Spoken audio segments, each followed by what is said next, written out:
মালাকুল মাউত তার সামনে আসার পর ওই যে ইমানদার মারা যাবে তার একদম মাথার কাছে বসে, মাথার কাছে বসার পর ইমানদারকে ডাক দেয়, ইয়া তুহান নাফসুল হামিদা, হে প্রশংসনীয় আত্মা, সুবহানাল্লাহ।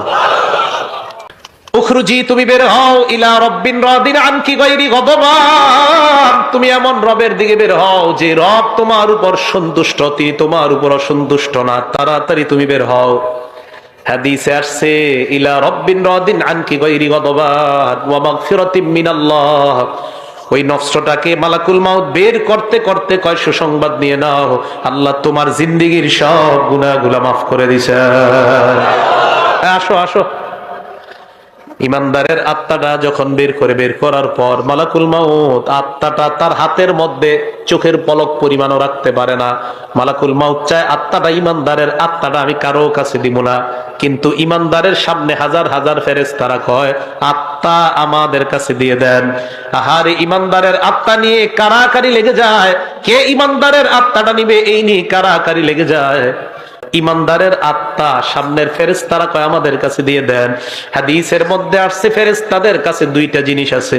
এক নাম্বার, মাহুম কাফরুম মিন আকফানিল জান্নাহ, জান্নাতের কাফনের কাপড় বিছায়া কয়, ও মালাকুল মাউত, ইমানদারের আত্মাটা এই জান্নাতের কাফনের কাপড়ের মধ্যে দিয়ে দেন।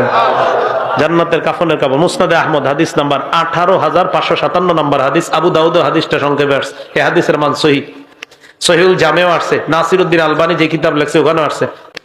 তো রাসূল করিম সাল্লাল্লাহু আলাইহি ওয়াসাল্লাম বলেন, মালাকুল মাউত যারা সামনে যে ফেরেশতারা হাজার হাজার, তারা জান্নাতের কাফনের কাপড়টা বিছায় কয়, আত্মাটা এই জায়গায় দাও। আত্মা ওই কাফনের মধ্যে দেওয়ার পর হানুতুম মিন হানুতিল জান্নাহ, জান্নাতের সুগন্ধি লাগায় দেয়। সুবহানাল্লাহ। সুগন্ধি লাগায় ইমানদারের আত্মাটা এইভাবে পেঁচায়। পেঁচানোর পর আত্মা নিয়ে যখন ফেরেশতারা ফায়াসআদুনা বিহা ইলাস সামা, আল্লাহর আসমানের দিকে তারা রওনা হয়ে যায়। আসমান, প্রথম আসমানের কাছে যাওয়ার আগে অন্যান্য হাজার হাজার ফেরেশতারা যাদের সামনে দিয়ে নিয়ে যায়, হাদিসের মধ্যে আসছে, যার সামনে দিয়ে যায় ওই ব্যক্তিরা, ওই ফেরেশতারাই কয়টা কার আত্মা কোথায় নিয়ে যাও। আত্মা বহনকারী ফেরেশতারা কয়, ফুলান ইবনু ফুলান, এটা উমকের আত্মা, উমক জায়গায় নিয়ে যায়। ভালুকার উমকের আত্মা, উমকের সন্তান, উমকের আত্মা। এই ফেরেশতারা কয়, তোমরা কিভাবে বুঝতে পারলা? কয়, আমরা এমন সুন্দর একটা ঘ্রাণ পাইলাম, এত সুন্দর ঘ্রাণ এই দুনিয়ার অন্য কোথাও আমরা পাই না।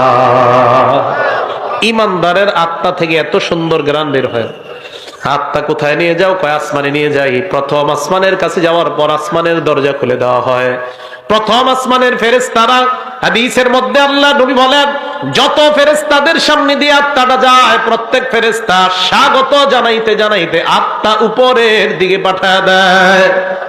2 নাম্বার আসমান, 3 নাম্বার আসমান, এইভাবে 7 আসমানের উপর আত্মা যখন চলে যায়, আল্লাহ পাক রব্বুল আলামিন বলে, ফেরেশতাদের দল, এবার থাম, আর আত্মা উপরে উঠানোর কোনো প্রয়োজন নাই।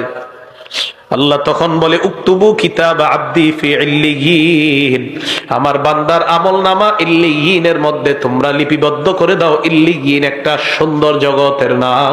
আমার বান্দার আমলনামা এই জগতের মধ্যে তোমরা লিপিবদ্ধ করে আমার বান্দাকে জান্নাতি ঘোষণা দিয়ে দাও।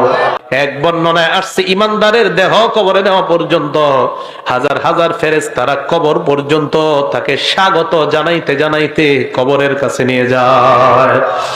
ইমানদারের আত্মা আমরা দাফন করলাম, দেহ দাফন করলাম, আত্মা আসমানের উপর। আল্লাহ পাক রব্বুল আলামিন বলে, ফেরেশতাদের দল, আমার বান্দার আত্মাটা কবরের মধ্যে, তার দেহের মধ্যে ঢুকিয়ে দাও। ইমানদারের দেহের মধ্যে আত্মা ঢুকিয়ে দেওয়ার পর ফায়াতিয়ানিহি মালাকান, 2 জন ফেরেশতা ইমানদারের কাছে উপস্থিত হয়ে যায়।